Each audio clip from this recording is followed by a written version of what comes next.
আপনারা ATN news দেখছেন। সবাইকে আমন্ত্রণ জানাচ্ছি Kazi and Kazi tea presents happening পয়েন্টের আয়োজনে। আপনাদের সাথে সঞ্চালনায় আছি আমি জান্নাতুল ফিরদাউস কবিতা। আমরা সমসাময়িক বিষয় নিয়ে কথা বলবো। বর্তমানে বাংলাদেশের রাজনীতি একটা উত্তপ্ত পরিস্থিতির মধ্যে আছে। বাংলাদেশের বর্তমান যে রাজনৈতিক পরিস্থিতি এটা আসলে একটা অনিশ্চয়তার মধ্য দিয়ে অতিক্রম করছে। আর নির্বাচন ঘিরে রাজনৈতিক দলগুলোর মধ্যে যে দ্বন্দ্ব, তাছাড়া গণতান্ত্রিক প্রক্রিয়া নিয়ে বিতর্ক এবং দেশি বিদেশি মহলের উদ্বেগ আমাদের সামনে অনেক রকমের প্রশ্ন কিন্তু তুলে ধরছে। এই নির্বাচনী প্রক্রিয়া কি জন আস্থার প্রতিফলন ঘটাতে পারবে, নাকি গণতন্ত্র আরো গভীর সংকটের মধ্যে পড়ে যাবে? আজকে আমরা এসব নিয়ে কথা বলবো। কথা বলার জন্য আমরা আজকে আমাদের স্টুডিওতে আমন্ত্রণ জানিয়েছি হাসান হাফিজকে। তিনি দৈনিক কালের কণ্ঠের সম্পাদক এবং জাতীয় প্রেস ক্লাবের সভাপতি। আপনাকে আমন্ত্রণ জানাচ্ছি হ্যাপেনিং পয়েন্টের আজকের আয়োজনে। আচ্ছা, আমরা রাজনৈতিক অস্থিরতা, নির্বাচনী কি সমাধান, এই ট্যাগে আসলে আমাদের হ্যাপেনিং পয়েন্টের বিষয়টা আমরা নির্ধারণ করেছি। বাংলাদেশের বর্তমান রাজনৈতিক সংকটের মূল কারণটা আসলে কোথায়? মূল কারণটা হলো দীর্ঘকাল গণতন্ত্রের অনুপস্থিতি এবং স্বৈরশাসন, অপশাসন, দুঃশাসন যাই বলেন না কেন, একটা গণতান্ত্রিক চর্চা থেকে আমরা অনেক দূরে ছিলাম। আমাদের যেই তিনটা তথাকথিত নির্বাচন হয়েছে সেগুলি কিন্তু আমাদেরকে বিশ্ব দরবারে কিন্তু হেয় করেছে, আমাদের মর্যাদাকে ভুলুণ্ঠিত করেছে এবং গণতন্ত্রের ইতিহাসে একটা কলঙ্কজনক অধ্যায় সৃষ্টি করেছে। একটা হলো আমিডামির নির্বাচন, একটা হলো বিনা প্রতিদ্বন্দ্বিতার নির্বাচন, একটা হলো রাতের অন্ধকারের নির্বাচন।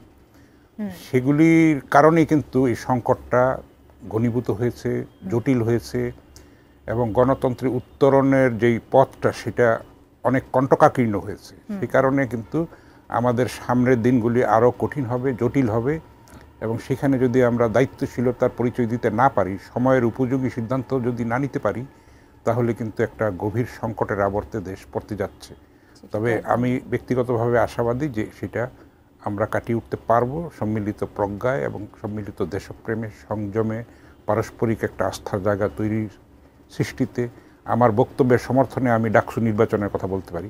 সেটা অনিশ্চিত হয়ে গিয়েছিল যে হবে কি হবে না, শেষ পর্যন্ত কিন্তু অনেকখানি বাধা কেটে গেছে। ডাকসু নির্বাচনে একটা নাটকীয়তা কিন্তু আমরা তৈরি হয়েছে এবং জাতীয় নির্বাচনও আমরা আরো নাটকীয়তা হয়তো সামনে দেখব, অনেক অভিনব ঘটনা হয়তো দেখব, নানান ধরনের অনভিপ্রেত ঘটনা যেগুলি আমরা চিন্তাও করতে পারছি না, এরকম কিছু ঘটনা দেখব আশা করা যায়।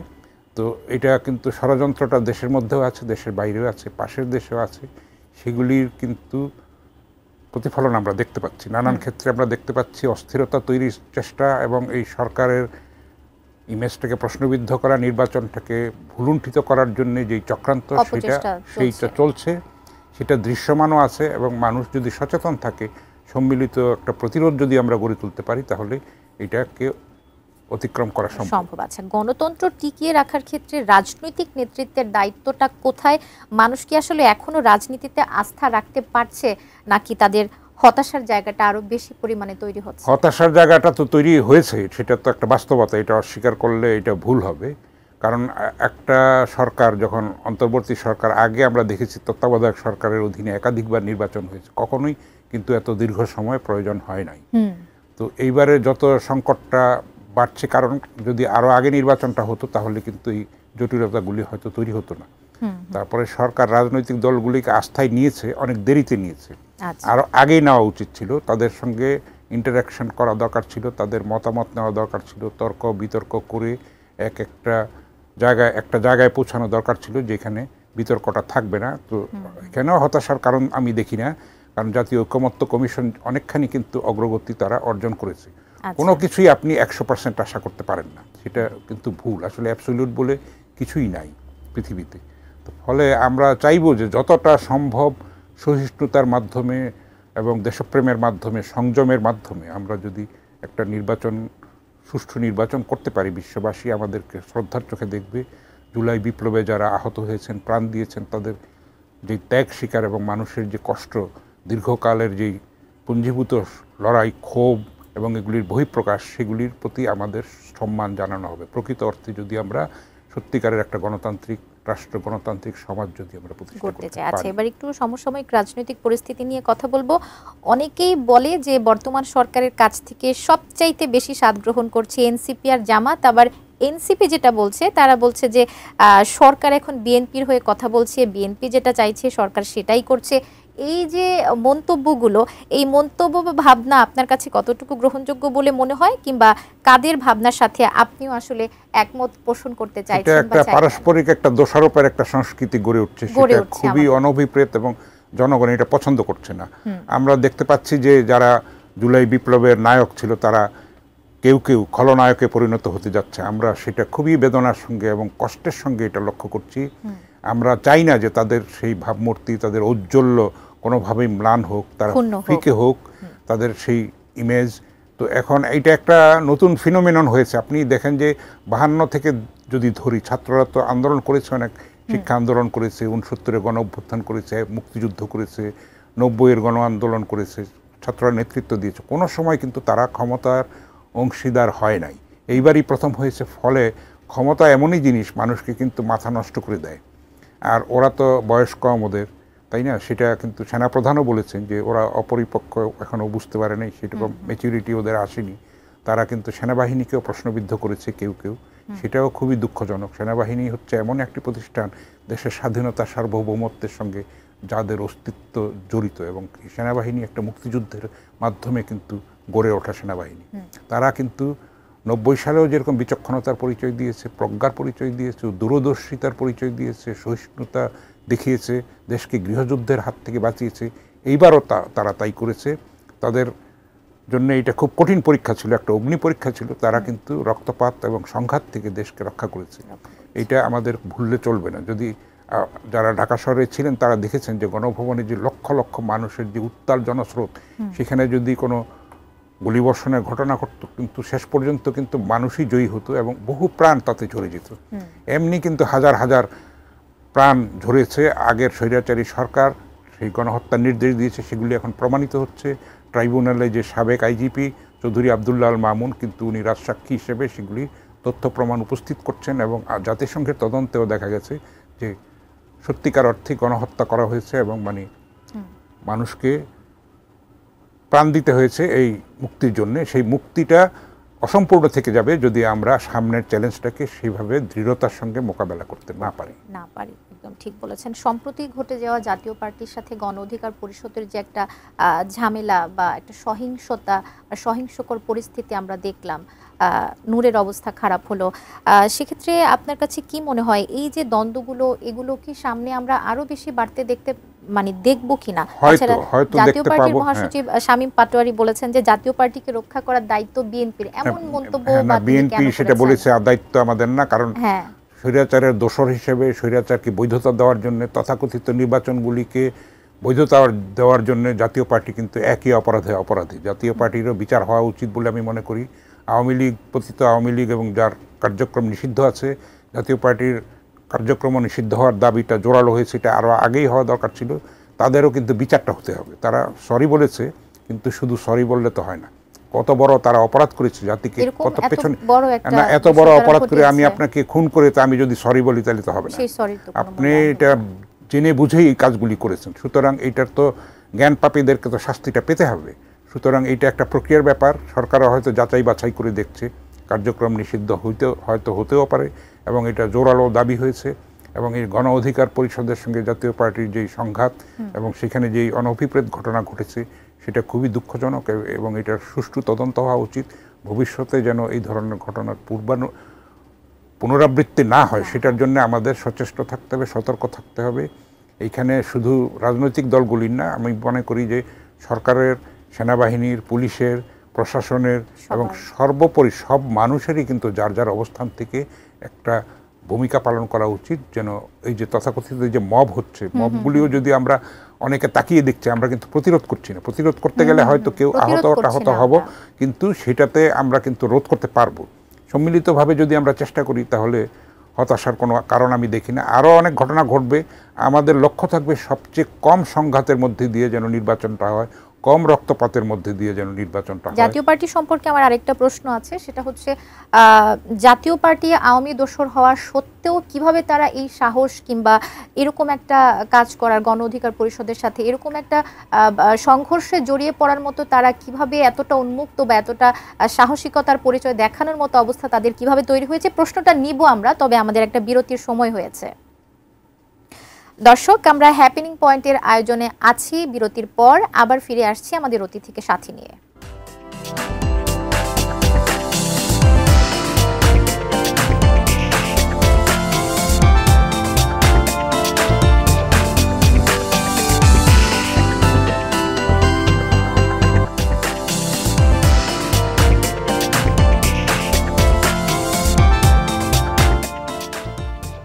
বিরতির পর ফিরে এসে সবাইকে আবারও আমন্ত্রণ জানাচ্ছি Kazi and Kazi tea presents happening পয়েন্টের আয়োজনে। কথা বলছিলাম রাজনৈতিক অস্থিরতা, এটার সমাধান কি নির্বাচনী, এই প্রসঙ্গে কথা বলছিলাম হাসান হাফিজের সঙ্গে। তিনি দৈনিক কালের কণ্ঠের সম্পাদক এবং জাতীয় প্রেস ক্লাবের সভাপতি। আবারও বিরতির পর ফিরে এসে আপনাকে আমন্ত্রণ জানাচ্ছি।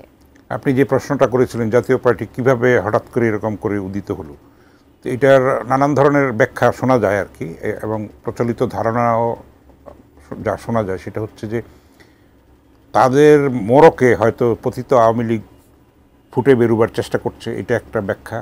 তারপরে এই সংঘর্ষের ঘটনাটা এবং নূরকে যেভাবে নৃশংসভাবে মারা হয়েছে সেটা একটা কোনো গণতন্ত্রের জন্য কোনোভাবেই শুভ লক্ষণ নয়। তো এইটা একটা কোনো ডিজাইনেরও অংশ হতে পারে। আবার এমনও হতে পারে যে জাতীয় পার্টির ভোট হয়তো আওয়ামী লীগের ভোটাররা তো আর ব্যান্ড হয় নাই, তারা তো ভোট দিবে, তো সেটা ভোট কমানোর জন্য জাতীয় পার্টির প্রার্থীরা যাতে ইলেকশন করতে না পারে। জাতীয় পার্টি কিন্তু এখনো পর্যন্ত তাদের কার্যক্রম নিষিদ্ধ হয় নাই, সেটা কিন্তু আওয়ামী লীগের সঙ্গে কিন্তু একটা প্যাকেজে করাটা দরকার ছিল, সেটা বিলম্বিত হয়েছে।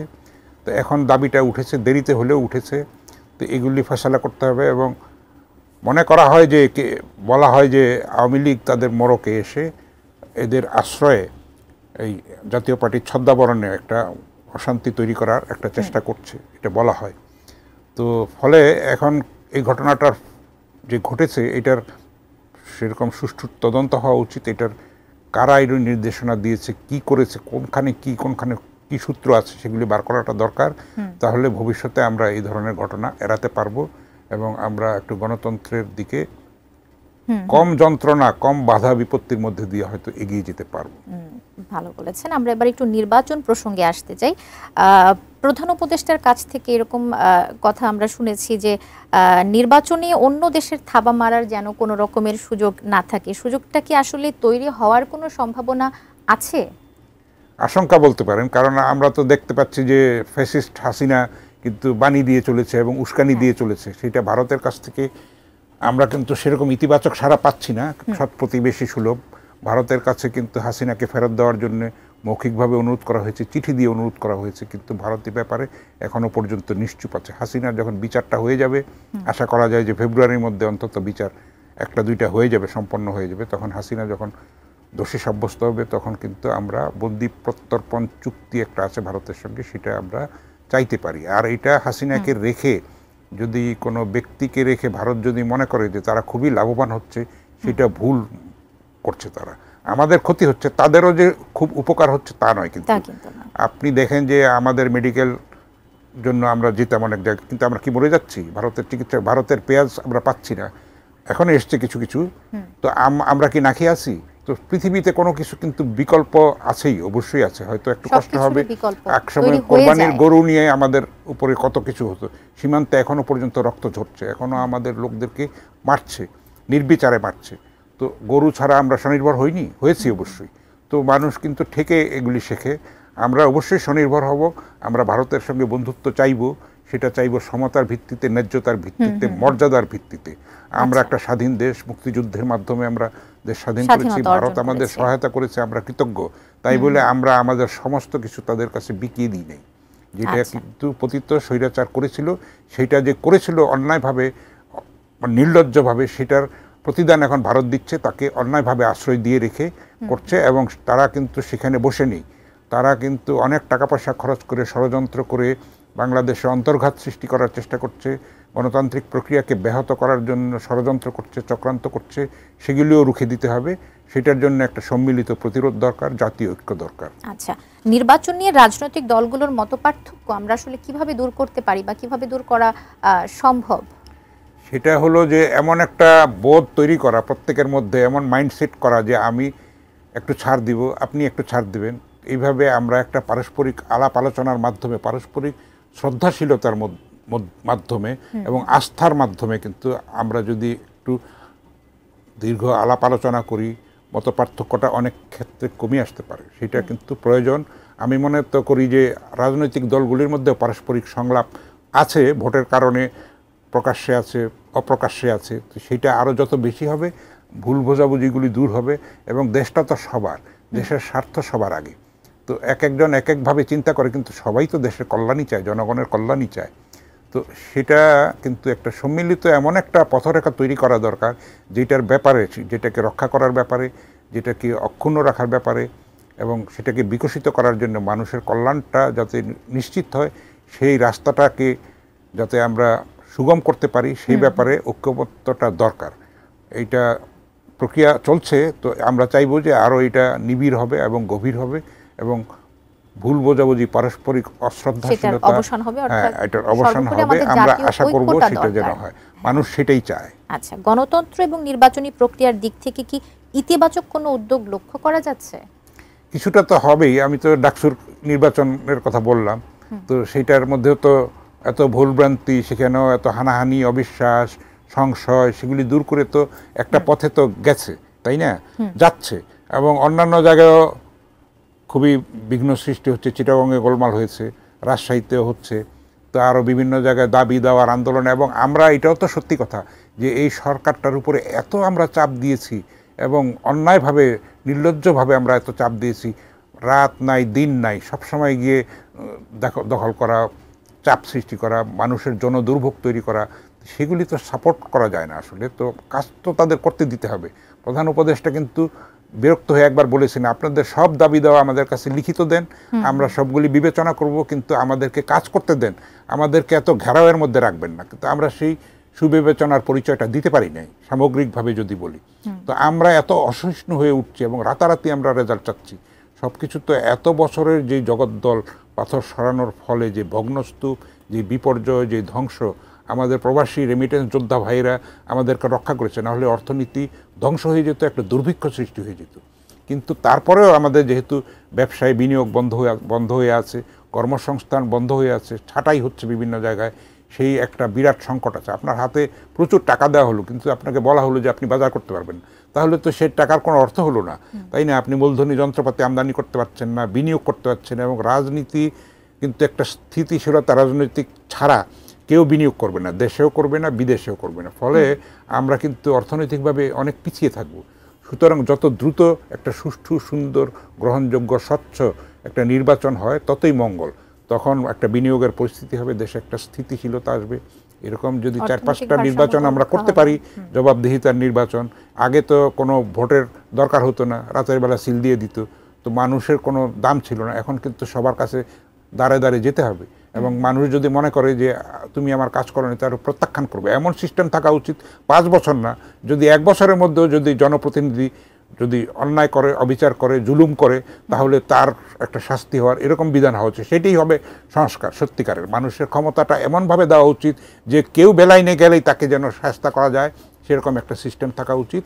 এইটা কিন্তু চিন্তা করে দেখতে পারে রাজনৈতিক দলগুলি এবং সংস্কার কমিশনগুলি, ওইটা চিন্তা করে দেখতে পারে। কারণ এত 5 বছর অপেক্ষা করতে করতে মানুষ নিঃস্ব হয়ে যাবে, ধ্বংস হয়ে যাবে।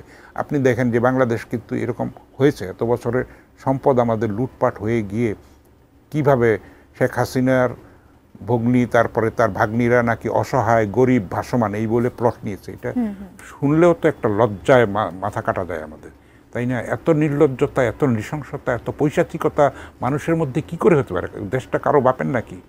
একটা গান আছে না, দেশটা কারো বাপের না? আসলে তো সত্যি কথা, সবারই দেশ। একটা এমন সমাজ আমরা গড়তে চাই যেখানে সবার মর্যাদাটা সমান থাকবে। আমরা শ্রদ্ধা করব যে নিরক্ষর, যে নির্ধন, তাকেও শ্রদ্ধা করব। আমরা সবাই মিলে দেশটাকে এগিয়ে নিয়ে যাব। 55 বছর হয়ে গেছে, আমরা এত পেছনে থাকার কথা নয়, কোনোভাবেই কথা নয়। আমাদের মেধা আছে, যোগ্যতা আছে, দেশপ্রেম আছে, তো আমরা কেন পেছনে পড়ে থাকবো? রাজনীতিটা যেহেতু কলুষিত, সেই কলুষিত রাজনীতিরই ফল আমাদেরকে ভোগ করতে হচ্ছে। অবশ্যই আমরা আশা করব আমরা সামনে এগিয়ে যাব, আমাদের মতপার্থক্য দূর হবে। আপনাকে অনেক ধন্যবাদ হাসান হাফিজ, আমাদের আয়োজনে আপনি এসেছেন, আপনার মূল্যবান সময় এবং পরামর্শ অনেক ধন্যবাদ। জি দর্শক, কথা বলছিলাম রাজনৈতিক অস্থিরতা, নির্বাচনী কি সমাধান, এই বিষয় নিয়ে কথা বলছিলাম হাসান হাফিজের সঙ্গে। তিনি দৈনিক কালের কণ্ঠের সম্পাদক এবং জাতীয় প্রেস ক্লাবের সভাপতি। আজকের মতো হ্যাপেনিং পয়েন্টের আয়োজন এখানেই শেষ করছি। ভালো থাকবেন, সুস্থ থাকবেন, এটি নিউজের সঙ্গে থাকবেন।